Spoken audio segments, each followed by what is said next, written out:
안녕하세요, 갈피입니다. 오랜만에 꺼벙이 영상을 찍습니다. 요즘은 조금 바쁜 계절이네요.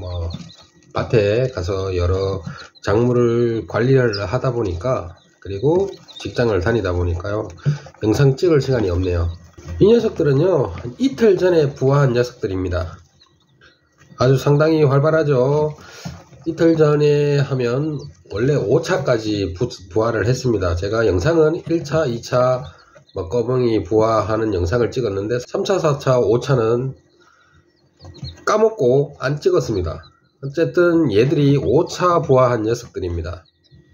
부화율은 제가 30개의 종란을 가지고 부화를 했는데 26마리의 꺼벙이가 나왔습니다. 부화율은 나쁘지 않은 것 같아요. 하지만 계속 죽네요. 한번 보여드릴까요?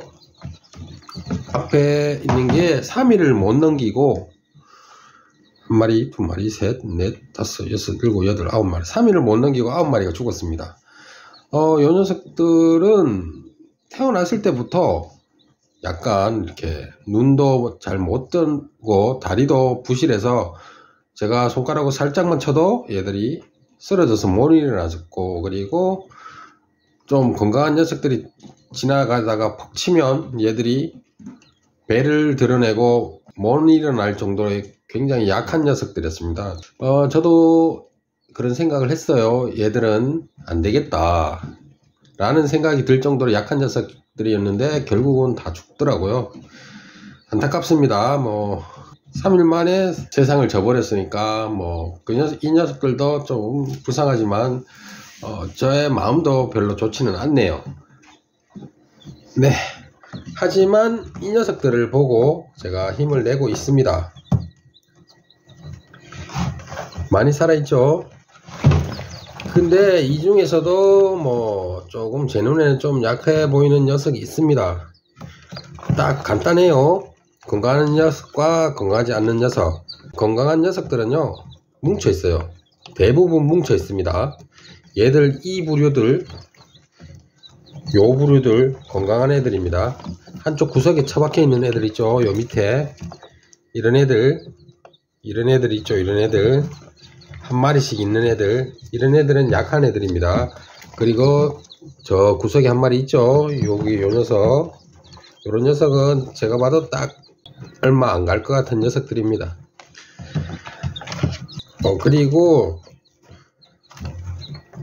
종란을 분양하고 나서 종란을 받으신 분들이 궁금한 게 조금 있었나봐요. 저한테 연락을 주신 분도 계시는데요. 그분들이 물어보신 거를 한번 대략적으로 생각나는 대로 말씀드릴게요. 꺼벙이 같은 경우는 열흘이 가장 중요한 시기입니다. 열흘 10일이 가장 중요합니다. 꺼벙이한테는 11일을 넘기면요, 잠시만요, 보여드릴게요. 11일을 넘긴 애들 12일차 되는 녀석들을 보여드릴게요. 이 녀석들입니다. 이 녀석들은 12일 된 녀석들입니다. 얘들은 잘 죽지도 않아요. 잘 죽지도 않아요 라고 하면 좀 그렇지만 얘들은 아주 건강합니다. 얘들 물 주고 이러면 이렇게 육축에 문을 열어 놓으면요 날라 올라서 나옵니다. 거짓말 같죠? 정말 날라서 오릅니다. 얘들은 성조가 될 확률이 굉장히 높습니다. 그리고 10일 된 녀석도 한번 보여드릴게요. 10일 된, 요게 2차 부화한 녀석들일까요? 요 녀석들 있죠? 카메라가 잡히는지 모르겠는데 요 녀석들은 그러니까 열흘 된 녀석들입니다. 이 녀석들도 생존율이, 요 녀석들은 그래도 계속 살 거라고 판단이 됩니다. 자, 그리고 요쪽 6일 된 녀석들입니다. 6일 된 녀석들. 요 녀석들은 삶의 갈림길에 있는 녀석들인데요. 6일 됐으니까 반은 지났습니다. 위험한 시기 반은 지났는데 그래도 아직 불안한 녀석들이거든요. 근데 아직까지 큰 무리 없이 잘 크고 있답니다. 그리고 여기 3일 된 녀석들, 이 녀석들이 가장 걱정이 됩니다. 요 근래에 뭐 연락 주신 분들, 뭐 꺼벙이에 대해 궁금하신 걸 물어보시는 분들에 대해서 간략하게 제가 생각나는 대로 말씀드릴게요. 이 꺼벙이 같은 경우는요, 태어났을 때부터 뭐 바로 하루 있다가 바로 육축에 옮기는 분들이 많을 겁니다. 그 옮기실 때 온도를 있잖아요. 온도. 닭처럼 뭐 닭은 하루에 1도씩 낮춰서 한 22, 3도 될 때까지 하루에 한 1도씩 낮춰서 이렇게 육축이 온도를 조절하는데요. 꺼벙이 같은 경우는 열흘 정도, 최소 열흘 정도까지는요, 최소 35도에서 36도, 36.5도까지 온도를 맞춰 놓고 열흘 정도를 보내야 됩니다. 병아리처럼 온도를 좀 빨리 낮추면요, 얘들이 항문 막힘병이나 뭐 여러가지 면역이 약해져 갖고 빨리 죽거든요. 그거 꼭 기억하셔야 됩니다. 꺼벙이 같은 경우는 최소 열흘 정도는 35도에서 36도 정도의 온도를 맞춰줘야 된다는 거, 육추할 때. 그거 꼭 기억하시고요. 그리고 사료를 뭐 먹이냐고 대부분 많이 물어보시는데요. 뭐 꼭 사료는 정해진 게 없어요. 닭사료랑 똑같거든요. 저 같은 경우를 말씀드릴게요. 제가 정답인 건 아니에요. 저는 요렇게 키운다 라고 말씀드리는데요. 이렇게 한번 보여드릴게요. 금방 말씀드렸듯이 닭이랑 똑같은 사료를 먹인다고 했죠. 여기 뭐 제가 상표를 뭐 소개시켜 드린 건 아니고요. 육개전기라고 해서 어린 애들 먹이는 사료가 또 따로 있어요. 요거는 다 큰 애들 있잖아요. 산란용 사료고요. 요거는 보시다시피 요렇습니다. 좀 다르죠? 많이 달라요. 요 육개용 전기를 한 열흘 정도 먹이고요. 그리고 나서 그 산란용 사료를 먹입니다. 산란용 사료를 보시면 요게 산란용 사료입니다. 요것을 보시면 옥수수가 좀 굉장히 알맹이가 커요. 그래서 저는 산란용 사료를 사서 믹서기에 한번 더 곱게 갑니다. 그것을 육개 전기 사료를 먹이고 한 2주부터 그렇게 사료를 먹이고요. 얘들이 어느 정도 안정이 됐다 그러면 육개용 사료가 또 따로 있습니다. 그거를 먹이고, 그리고 나서 한 3개월이나 4개월쯤 지나면 산란용 사료를 먹입니다. 이렇게 먹이거든요.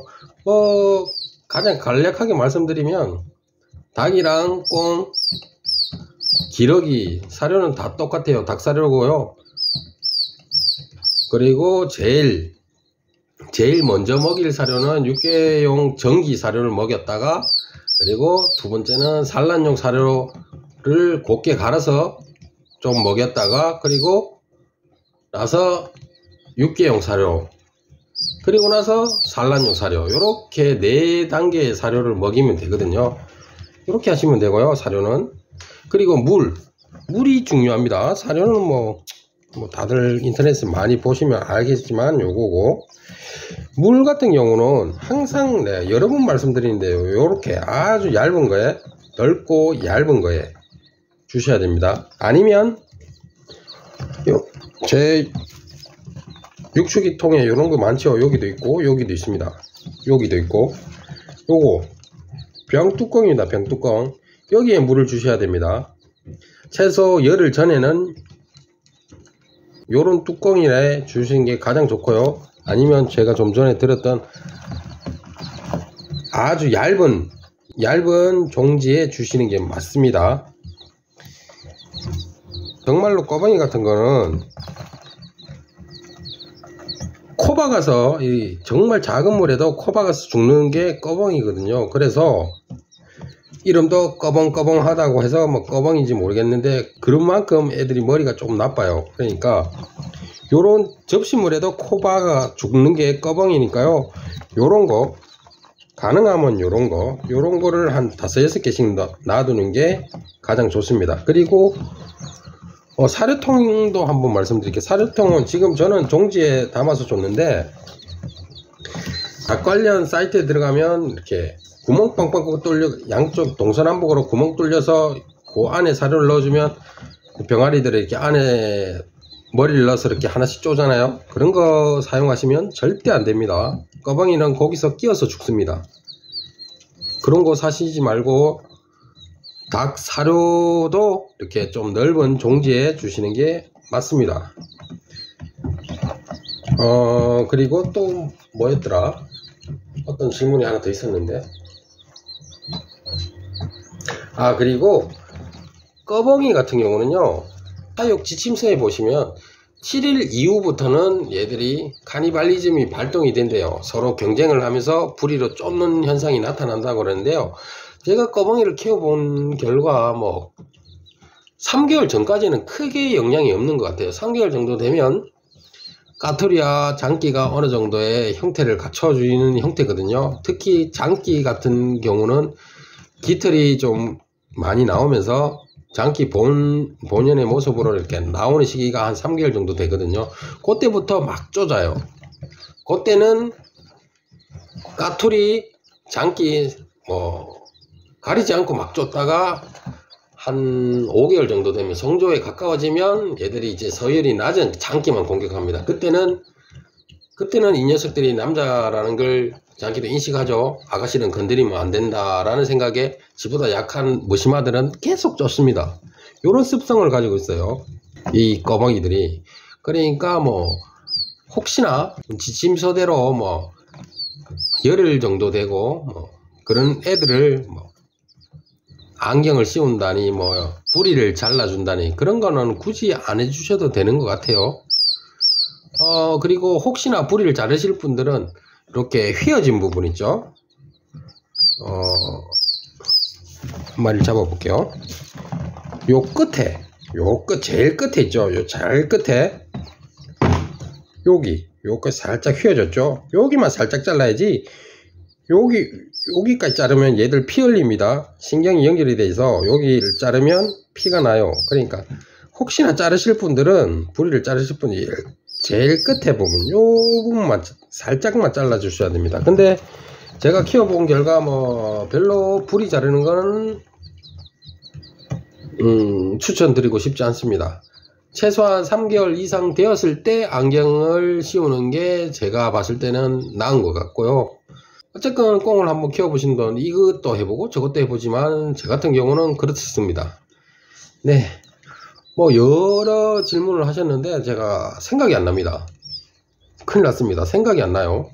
그래서 생각나는 대로 다음에 또 영상을 찍을 때 또 생각나는 대로 말씀을 드리고요. 오늘은 그런 겁니다. 사료에 관련된 거, 그리고 안경, 그리고 사료와 사료통과 물통, 요런 거 기본적인 거 요거 한번 말씀드리겠습니다. 네, 영상이 굉장히 길어졌네요. 쓸데없는 얘기를 하면서 영상이 너무 길어져서 혹시나 이 영상을 보시는 분들 굉장히 지루하실 거라 생각이 듭니다. 하지만 그래도 긴 시간 시청해 주시길 바랍니다. 감사합니다. 갈티였습니다.